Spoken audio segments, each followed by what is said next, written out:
My name is Marsha Mueller. This is my husband, Carl. Our daughter, Kayla, was taken as a hostage and murdered by ISIS. From a young age, Kayla was amazing. She taught herself languages, how to write music, how to play guitar. She worked with troubled youth, military veterans, and Native Americans. Everywhere Kayla went, people smiled. Kayla had a gift to be able to see the world through someone else's eyes. She became a humanitarian aid worker, and when she was helping children at an orphanage in India, Kayla wrote, "I find God in the suffering eyes reflected in mine. If this is how you are revealed to me, this is how I will forever seek you." She went to Turkey to help Syrian refugees in 2012. In August 2013, she was asked by another aid worker to cross the border into Syria to help at a hospital.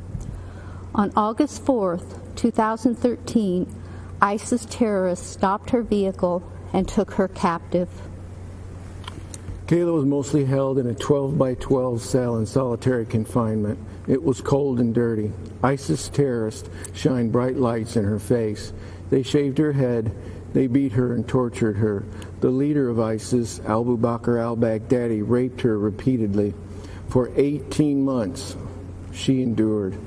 And we endured an agonizing back and forth between us, the Obama administration, and ISIS.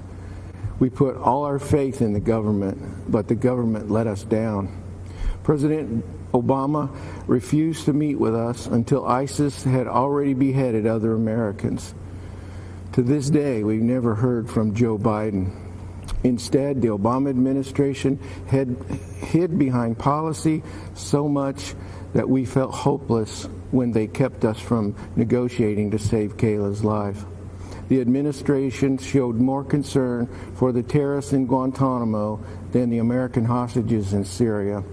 The military prepared a rescue mission, but the White House delayed it. By the time it went forward, Kayla had been moved to another location.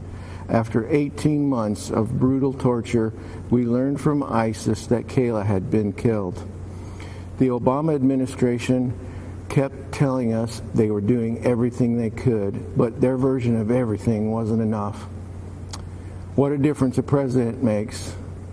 Under President Trump, U.S. Army Special Operators conducted a raid on al-Baghdadi's compound. After we learned that al-Baghdadi was killed, we learned something else. The operators named themselves Task Force 814 after August 14th, Kayla's birthday. And the mission was named Operation Kayla Mueller. To those soldiers, thank you. Kayla was looking down on you. The Trump team gave us empathy we never received from the Obama administration. The Obama administration said it was doing everything it could.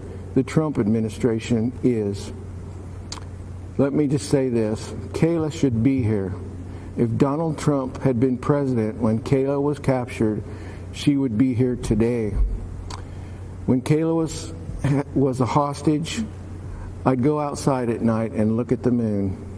I'd look at the moon and I'd promise her I'd do everything I could to get her home. Now when I see the moon, I'm reminded of my promise to her I couldn't keep. All Kayla wanted was to make it home. We are still working to find her, and God willing, we will bring her home. Kayla was born a miracle. We were told we would never have a second child, but God gave us Kayla, and she gave herself to the world. 8 months into Kayla's captivity, another hostage was able to smuggle out a letter Kayla had written. As we read it, we could see that God was holding her in his arms. In her words, she felt tenderly cradled in free fall. She also wrote, "I have been shown in darkness light and have learned that even in prison one can be free. I am grateful. I have had many hours to think how only in your absence have I finally, at 25 years old, come to realize your place in my life. None of us could have known it would be this long, but no, I am also fighting for my side in the ways I am able, and I have a lot of fight left inside of me. I am not breaking down, and I will not give in, no matter how long it takes. Kayla taught me so many things as her mom. She's still teaching us. Carl and I support Donald Trump because of his commitment to make and keep America great, not with the power of the government, but with the passion of people like Kayla, Americans who, even in the darkest days, always have more fight left inside of them. Americans who don't just talk, they act. That was our daughter. That's President Trump. As long as we stay strong like Kayla, as long as we refuse to break, we will be great. Thank you.